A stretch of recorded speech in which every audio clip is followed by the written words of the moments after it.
Welcome to the Ask Dr. Deanna show. I'm Dr. Deanna Holdren, your host. Join me weekly as I cover various health-related lifestyle medicine topics that you get to request. This show is for anyone who wants to proactively improve their health position. I hope you enjoy the show. Hey, everybody. Thanks so much for joining me today. I am, as usual, very, very excited to bring you another episode of Ask Dr. Deanna. Before I do that, though, I just want to share that we love getting questions from you. That's actually part of the way that we create topics and bring content based upon what is being requested. And the best way to do that is to go to deannaholdren.com, or you can ask a question on Instagram, follow us on Facebook, all of those things.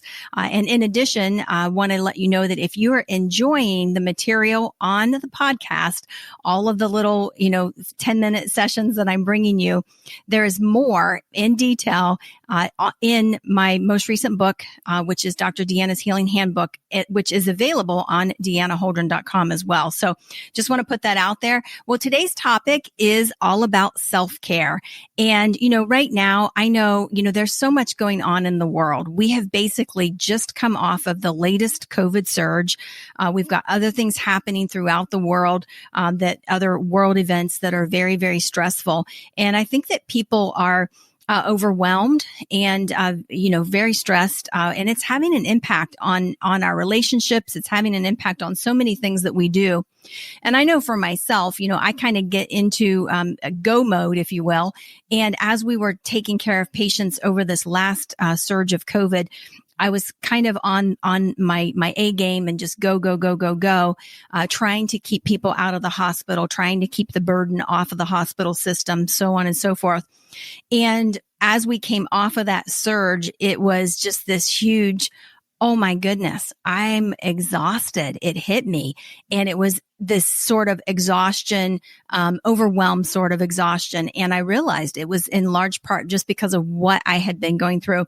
And of course, so many other people are in the same situation. So I thought, hey, it would be great to just cover some basic self-care tips. I have about 8 of them down that can just help you on a day-to-day basis to just, be mindful of what's going on inside of you, which can make a difference in your overall health. So taking care of yourself, sometimes for people that might be, figuring out a way to treat yourself. It might be taking a day off. Sometimes I think that people have a really hard time, taking a personal day. And, this year, last year, especially, we all occasionally need a personal day. So don't feel guilty. So many times I have friends in different professions. If they take that personal day, they feel guilty about it. And we really shouldn't. That's what it's there for. For some people, they might even need to, have some counseling, just, a therapy session to kind of go through everything that we've been through. When I talked about treating yourself and just taking extra care, figure out what is your stress reliever in life. It might be, taking a walk in nature. It could be just a relaxing day at home. Maybe it's a spa day. Maybe it's shopping, but figure out what your stress reliever is and just occasionally treat yourself. For some people, meditation and prayer, I think for all people, meditation and or prayer can make a huge difference in just centering you and kind of giving you a bigger picture, what's really going on here. And that can make a huge difference in terms of how your day goes. And even, throughout the day, take a break, middle of the day, and say a prayer. For a while, I would take a break and I would do a program called Heart Math, which is this little app. And it's basically looking at heart rate variability.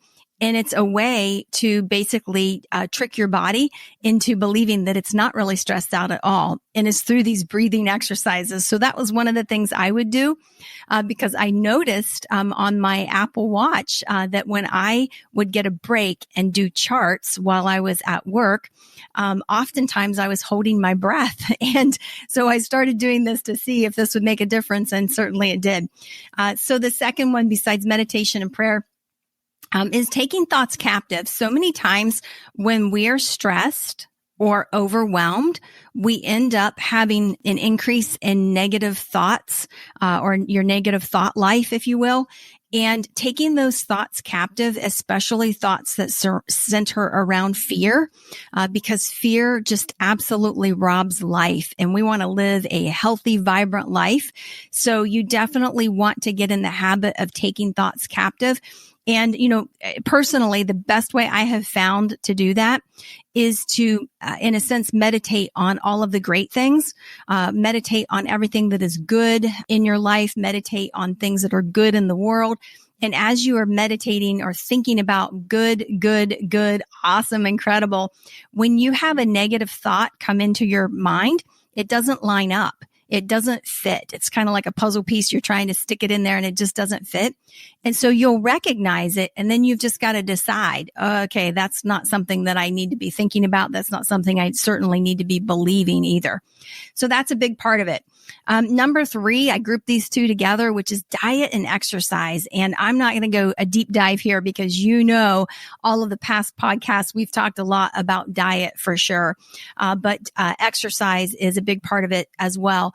We know that diet, it's been studied, it's been scientifically proven to have an impact on how we are feeling, on, our mood and so forth. And then exercise. When you exercise, your body actually releases some natural catecholamines and endorphins that can be very, very healthy and can really help you in terms of overall mood and how you're feeling. The 4th thing I put on my list was love. Okay. Just love. And underneath the love, I would say falls in, just practicing kindness, random acts of kindness. You cannot go wrong with that. Giving each other grace. It could be a coworker, could be a family member, but giving grace, being empathetic and understanding that, people are going through a lot. They're carrying a lot on their shoulders right now. And what might be a 10 to you, might only be, or what might be a 10 to somebody could maybe seem like a 2 or a 3 to you, but still practicing that empathy because for that person, at what seems like a 2 or a 3 to you, it's their 10. It's their 10. And so the 10 on a scale of, 1 to 10 is going to be, it's going to impact us the same no matter what the actual event was. So be mindful of that and be empathetic toward people. Gratitude, you cannot go wrong with gratitude. And, I've heard it said so many times, success starts with gratitude. Being thankful, be thankful for the things in your life that are great. Be thankful for, the things that are happening that are good. And just taking time to maybe write those things down. A lot of people would do a gratitude journal.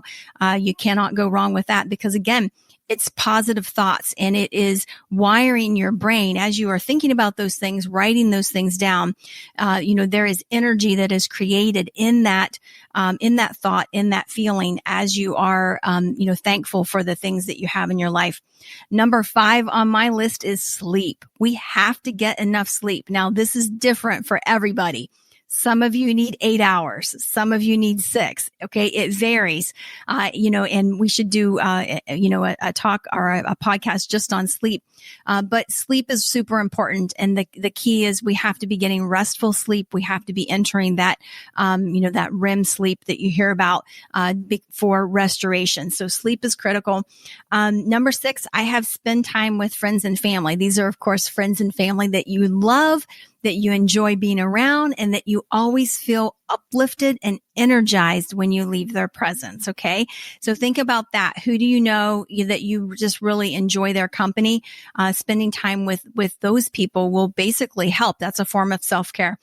Number 7, regular breaks throughout your day. And this is really important. So regular breaks, that's a 10 to 15 minute break just to kind of decompress a bit. My favorite thing when I'm in the office, I like to take a 15-minute walk. I have to be diligent and carve that time out, but I'm telling you, it makes a difference in terms of how the rest of the day goes because I am releasing, a lot of just stress and, as I'm walking, and it makes such a difference. And then finally, number 8 on my list is get dressed up and go somewhere.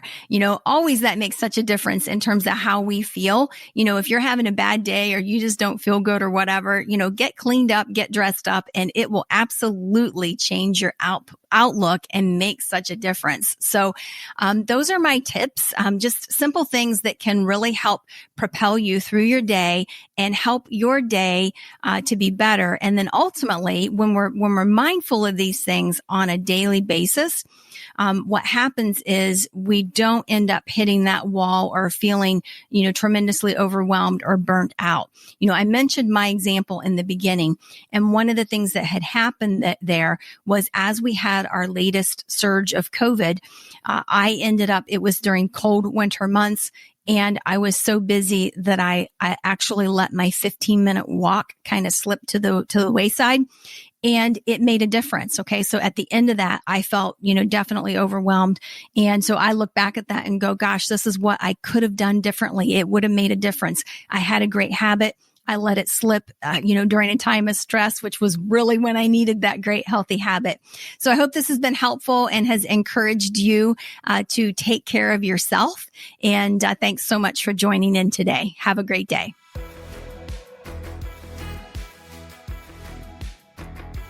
I hope you enjoyed that episode. For more information, visit me at deannaholdren.com. Find me on Facebook, Instagram, and Twitter at Dr. Deanna Holdren.